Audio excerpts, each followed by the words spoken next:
How do you take a song that's okay and make it great?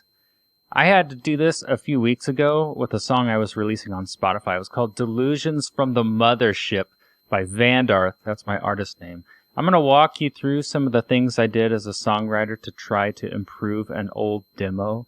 And I hope you can take some of these tips and improve your own songs that you're working on. Maybe there's a song you're stuck with and you think it has potential, but it's just not quite there. Maybe walking through this song and how I improved it will help you get some ideas.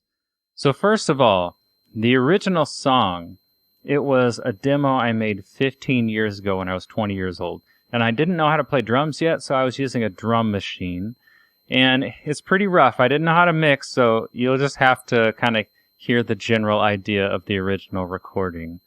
It's a more artistic rock song. It's not intended to be a radio single, but still, we're going to try to make this song fit for the Spotify age. So let's listen to the intro here.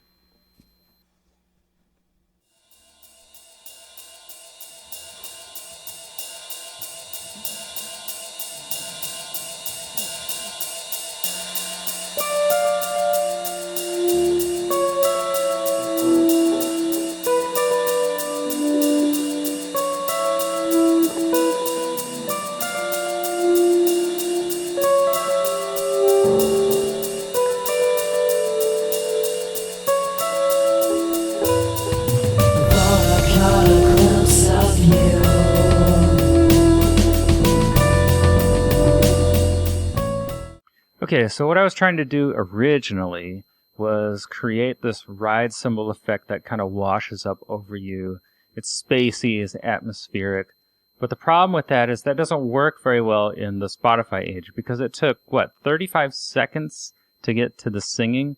And that's not a big deal if your instrumental is really intriguing. But this worked back 15 years ago before Spotify when people listened to albums.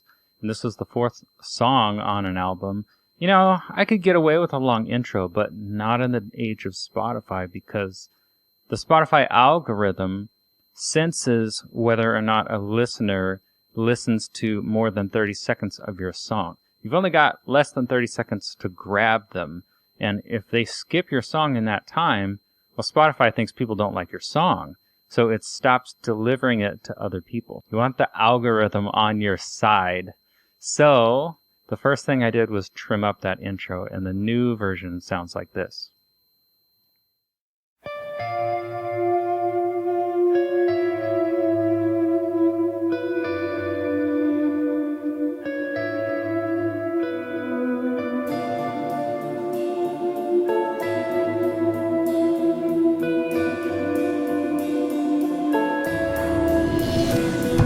I thought I caught a glimpse of you.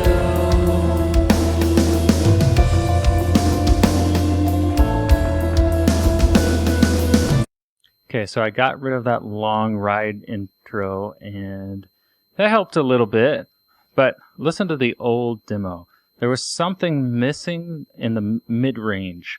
There was just, you had this high guitar, and you had the drums and stuff, but early on in the song, the body is just missing. It's like it's naked. I thought I caught a glimpse of you.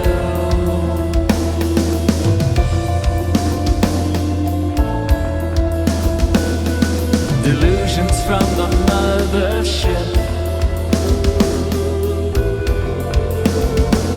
Okay, so I had lead guitar in the high frequencies, and I had low distorted bass on the low frequencies, but nothing in the middle. So my solution was to add in this synthesizer organ.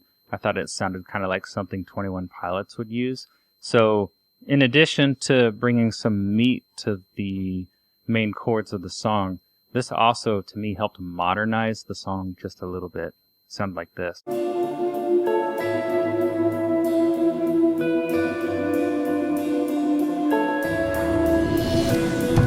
I thought I caught a glimpse of you.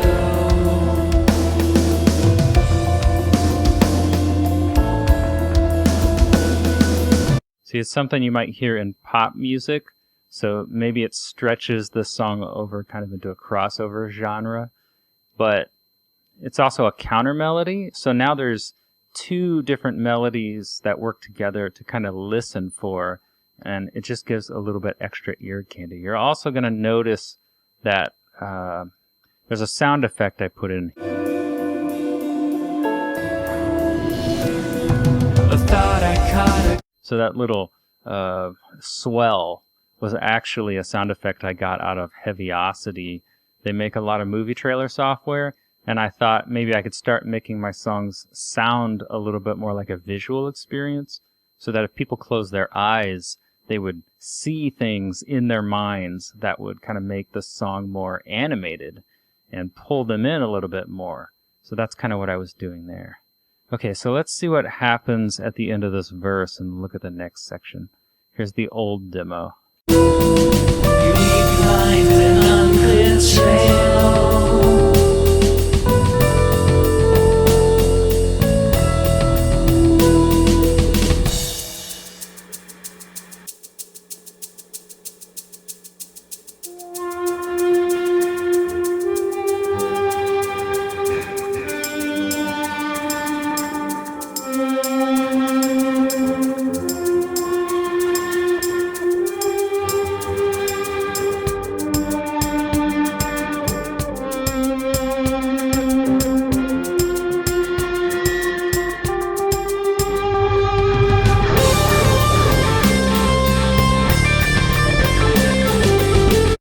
Okay, so that section of the song, a long instrumental, that's never going to cut it for a radio single. And that's fine if your song is not intended to be a radio single, because I wanted to go a little more artistic. I wanted to be spacey and atmospheric, and somebody to almost feel like they're meditating as they're listening to this. So I just kept that part of the song, basically.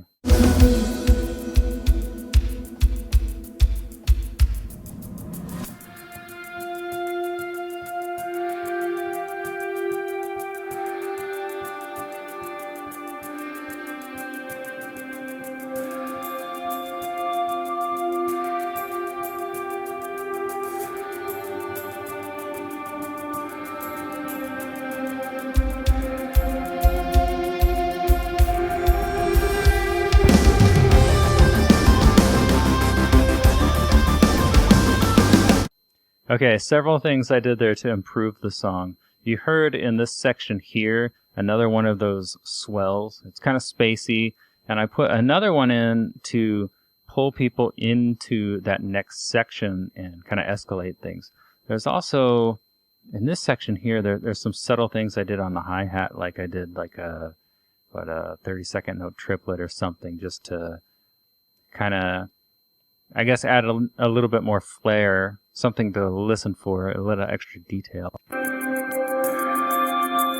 So there's little Easter eggs hidden here and there. And then as we go into the next section, what's new here is the synthesizer. So I thought in 2022, synthesizers and all these cool digital sounds are big.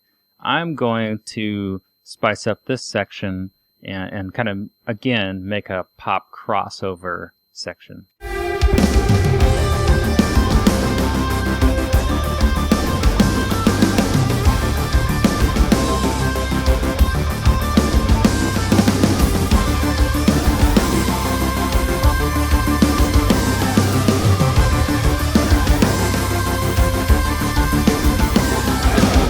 So you hear it halfway through, instead of just repeating again, I added that siren effect. It's just a synthesizer, and I used the mod wheel.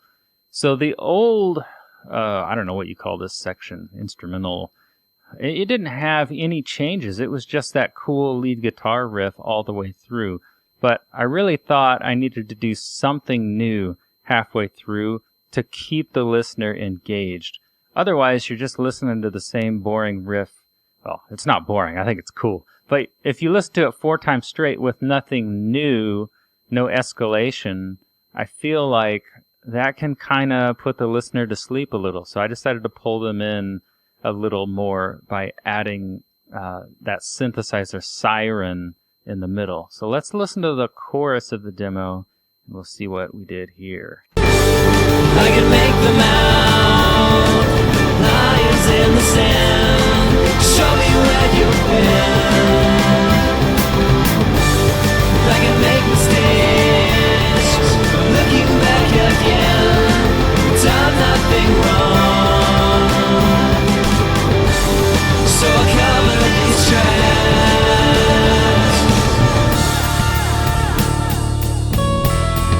Okay, so with that old demo, I used the Foo Fighters method of vocals where you double your vocals. You record the exact same thing twice, and I probably panned one left and one right, which was cool at the time, but nowadays people don't do that quite as much. And I think I still did it here to some extent, but I usually like to make one voice more dominant so it's more clear and crisp. Otherwise, I think I pretty much left this the same. Let's hear it. I can make them out. The lions in the sand, show me where you've been. I can make mistakes, but looking back again, you've done nothing wrong. So I cover these tracks.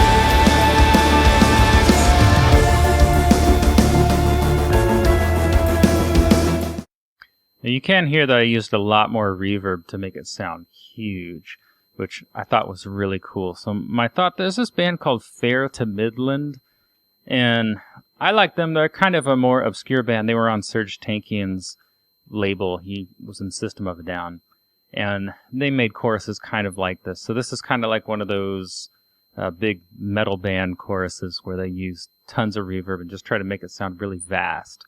There is some synthesizer buried in there to make that sound so big and wide. Let's listen to the next section.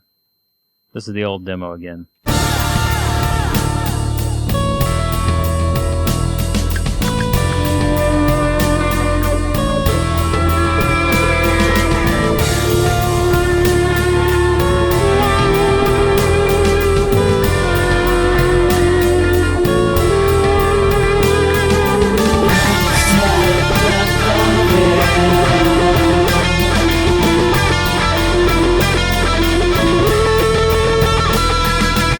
Okay, so several things here. First, this section, it's kind of a repeat of the first verse, and I decided maybe I should change that up a little bit more. There was some escalation, but just not quite enough.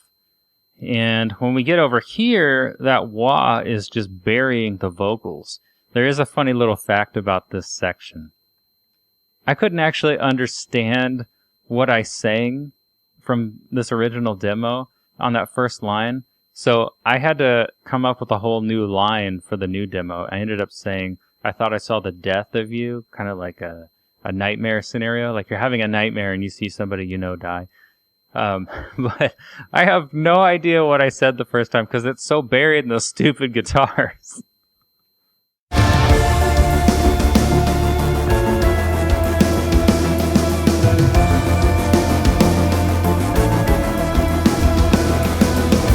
Okay, so right off the bat, you can hear I added another type of pulsating synth just to kind of up the ante a little bit. And that makes this verse much more distinguishable from the first verse, and it's not just a retread. It's taking the listener somewhere new.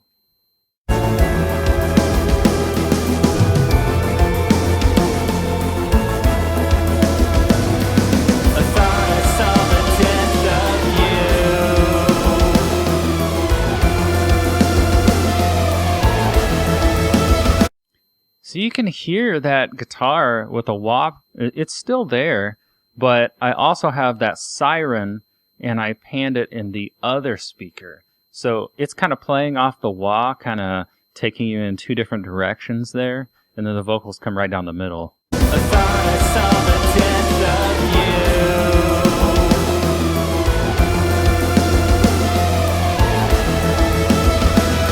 but you leave behind a nice. Listen to this old verse again, just to hear how much is missing, like how much more repetitive it is.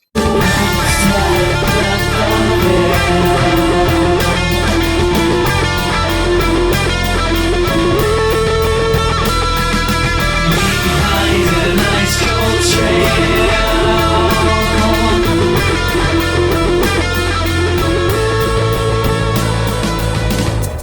There's some cool basic ideas, but there's a lot less ear candy.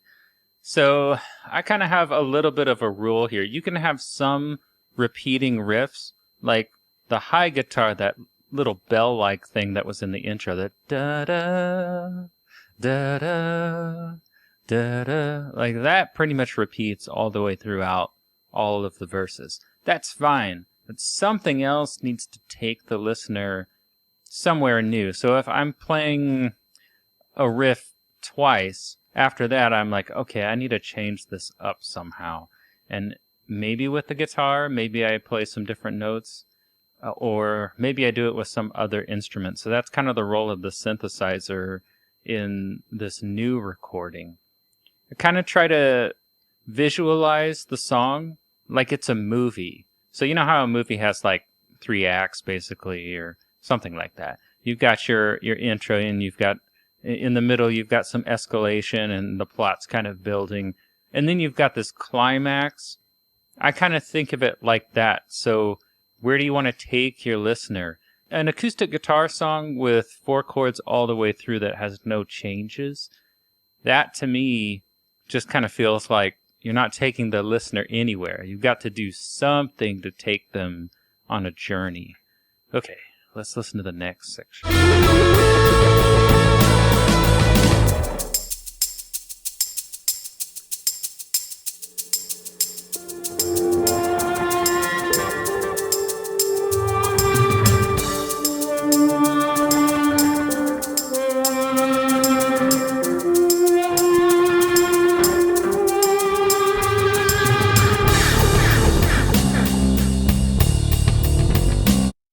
So in this section, I did repeat the part from earlier, but I did escalate things a little bit, and I cut it down. So, okay, that was a good choice in the original recording. The wah, the notes are a little bit more pronounced. There's more distortion on my guitar, so the dynamics have come up a notch. But let's look at the other recording.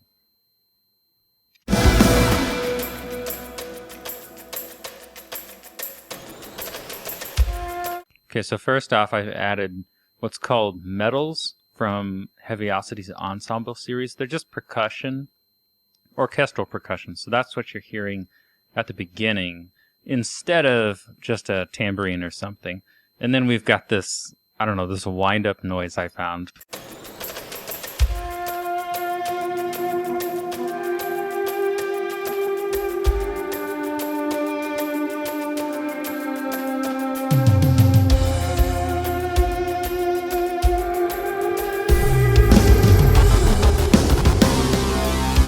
Okay, so there is an 808 buried in here. I don't know if you can hear it, but that big.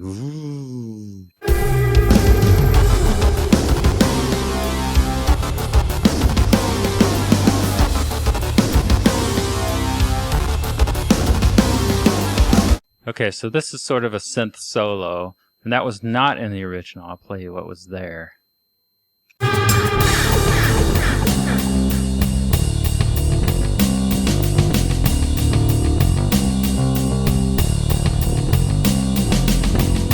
So this wasn't a bad idea. A breakdown is a good idea here because what's coming next is some vocal harmonies, and I wanted to set people up to experience those like in almost a surround sound harmony type of situation. So it was okay to have this here, but I felt like the synth solo was a lot more 2022. So let's see what comes next.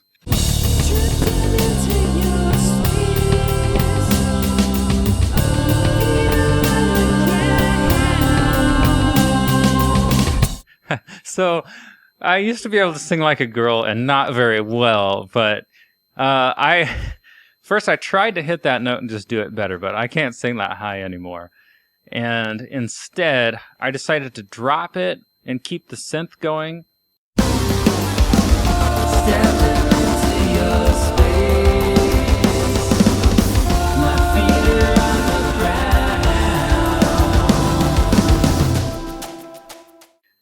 All right, that new bridge is much better, I think. Take a note right here, too. You hear that synthesizer just kind of pulsating around? I actually took a wave file of a synthesizer, and it was one solid note. And I actually made cuts in it and deleted pieces of it. And then I'd take one split second of it, and I'd pan that left, and I'd pan the next one like hard right. So it would bounce around and ping pong very, very, very quickly from one ear to the other to make this energetic, animated effect. So I'll play that for you again so you can hear it.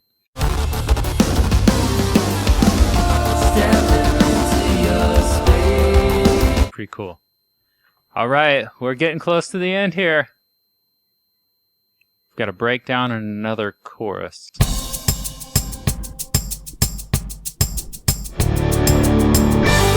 I can make it out.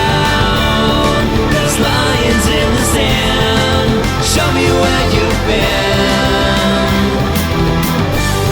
I can make mistakes. Now, there's not really anything new here in the new recording, because I thought the melody was pretty solid. I just did it better.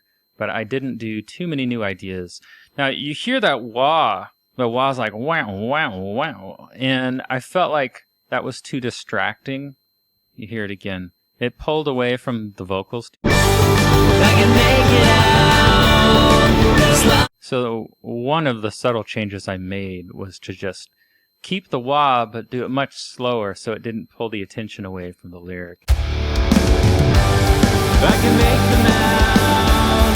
The lions in the sand. Show me where you've been.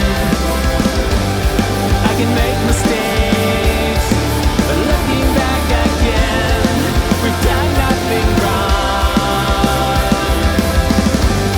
So cover these tracks. All right, now we're going to get into this outro here. I'll play you the old one.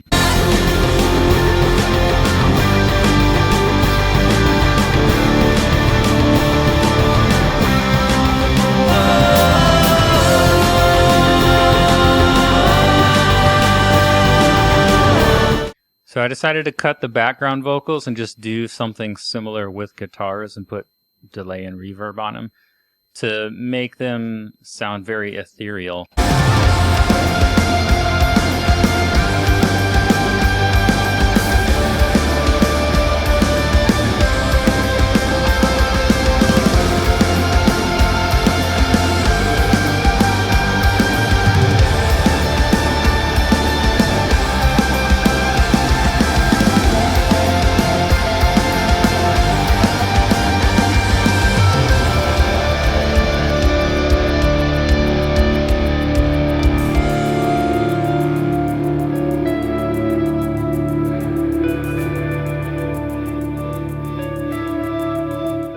So you can hear towards the end of that, instead of just playing a simple harmony, I started to add more motion to the lead guitar to kind of bring it to a climax. I mean, even though that's just an instrumental section, that's supposed to be the peak of the movie, if you're thinking of your song as a movie. Like the big action scene or the victory or whatever it is. So kind of some of the notes I chose were supposed to make you feel like there's spinning, and this is the big moment.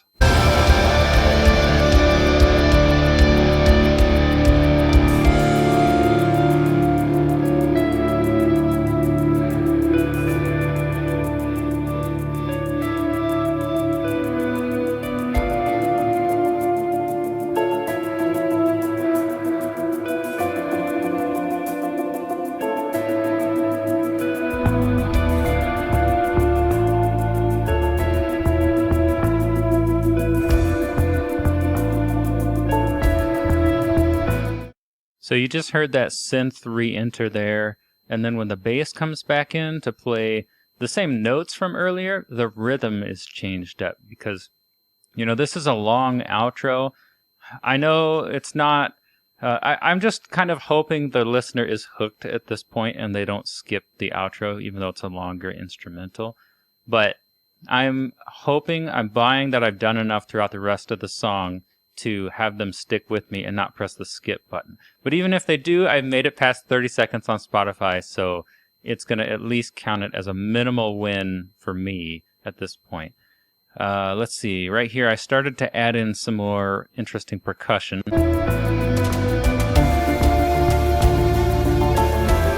So you can hear that, but that's not in the original, and neither is that synth.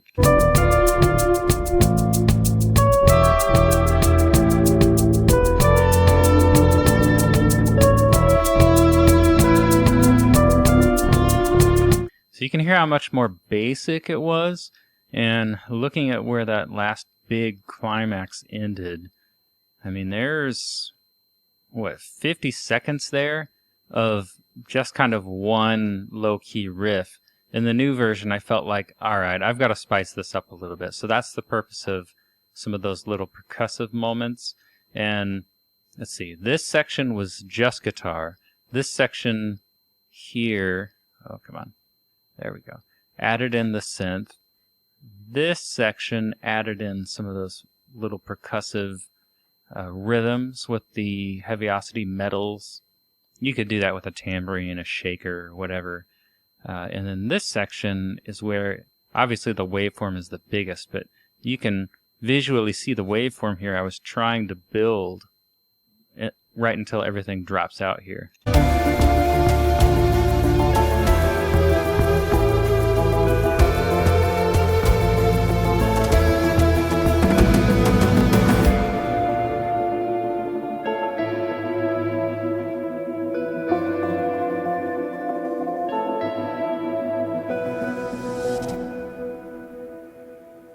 The idea is, even though you're playing the same riff 5 times in a row here, you want the listener to feel like you're not playing the same thing over and over again. And that all just comes from jamming and throwing in different melodies and rhythms. So you notice the little cymbal reversal here. I kind of liked that. That was another one of those Heaviosity plugins. I'm trying to remember what program. It's Gravity by Heaviosity. Yeah, I used Gravity. And I went to the whoosh section, and I chose several of those to bury them in this song. I mean, the theme of the song is outer space themed. It's called Delusions From The Mothership. So anything I could take that sounded spacey, I tried to put in here. Thought it was a cool way to end the song. Final thoughts. Listen to your song and think, what kind of journey am I taking my listeners on, if any? Because if you listen back to your song and it's all just kind of like running on a treadmill all the way through, well, then you've got some work to do. You've got some dynamics to add. You've got some changes to make to shape it so they actually feel like they've actually traveled somewhere while listening to your song. One of the downfalls, I think, of singer-songwriters is we pay too much attention to the lyrics and not enough attention to the music, when those two things are two sides of the same coin. So both should be shaping the emotions, and both should be shaping that journey. So you have to look at both and kind of see if they're working together or if one is doing too much of the work. All right, this is my timeless advice for writing a song. If you're thinking about hitting a mainstream audience and resonating with lots of people, if you're trying to do something artistic, whatever, that's your chance to experiment. But if you're trying to get out there in the mainstream, you're trying to write a song that could potentially end up in a chart or something, my advice is to think about the cultural context. How are the people around you consuming their entertainment? How are they consuming their music? For example, are people still taking a record and putting it on, and then they sit down and they listen to that whole record for an hour just listening? Or are they consuming their music in a different form these days, like through movies and YouTube and through video games? I have this theory that music now is more consumed in some other form of visual media more often than someone just sitting down to just listen to music.